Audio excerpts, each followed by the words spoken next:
fee. In a bit of a surprise, sophomore Zach Pettway has been tabbed to be the Friday starter tonight. Of course, all of this is subject to Mother Nature, as it is forecast to rain tonight and tomorrow. If the Bruins can somehow squeeze in a game between tonight and tomorrow, perhaps the remainder of the series can be completed via doubleheader on Sunday or by playing a game on Monday since it's a holiday. In fact, tonight's game time was pushed back to 6:15 p.m. Pacific Time shortly before 5 p.m. this afternoon. UCLA. I am not going to get into UCLA too much in this preview. Rather, you can check out my comprehensive season preview to get an idea of what's going with the team, but with the following notable exception, I totally screwed up the starting rotation. I predicted the following: Friday, Ryan Garcia; Saturday, Zach Pettway; Sunday, Justin Hooper. Head coach John Savage zigged when I thought he would zag, instead trotting out the following rotation: Friday, Zach Pettway; Saturday, Jack Ralston; Sunday, Jesse Bergen, a freshman, who I thought had a shot at being the midweek starter. The biggest surprise here is Ralston starting in Saturday night. I think that even Jack would tell you that he had a poor season last year as midweek starter. He also got shelled in the pivotal, winner-take-all game of the Minneapolis Regional. Ralston was 1-4 with a 6.44 ERA last season. He only struck out 18 and walked 14, over 361 thirds innings.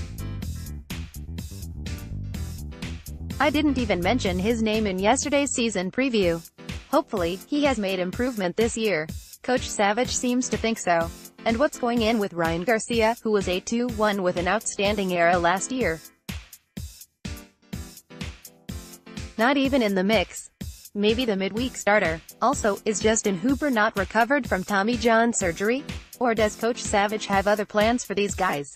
The rotation chosen by Coach Savage was a big surprise to me. But he sees these guys every day, and who am I to second guess? At least at this point. St. John's is one of the most successful teams from the Big East Conference. Last season, the Johnnies lost in the Clemson Regional of the NCAA tournament, falling to Vandy and then host Clemson, in the double elimination format. It was a tough way to end what was otherwise an outstanding season. St. John's went 40-17 overall, 15-3 in the Big East, and won not only the Big East regular season crown but also the Big East tournament title. Tonight's starter, Sean Mooney, was instrumental in St. John's success last year. Mooney went 11-3 with a 2.56 ERA, striking more than 100 batters. Tomorrow night's starter, left-hander Jeff Belge, went 6-4 with a 2.84 ERA. Belge had consecutive 9 strikeout performances in big games against Seton Hall in the Big East tourney and against Clemson in the Clemson Regional.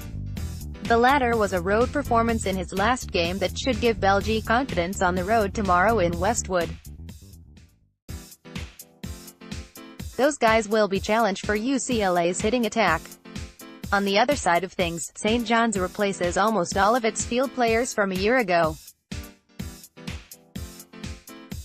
It is almost like they are the opposite of the Bruins, whose lineup looks pretty much the same, but whose starting pitching rotation was unexpected.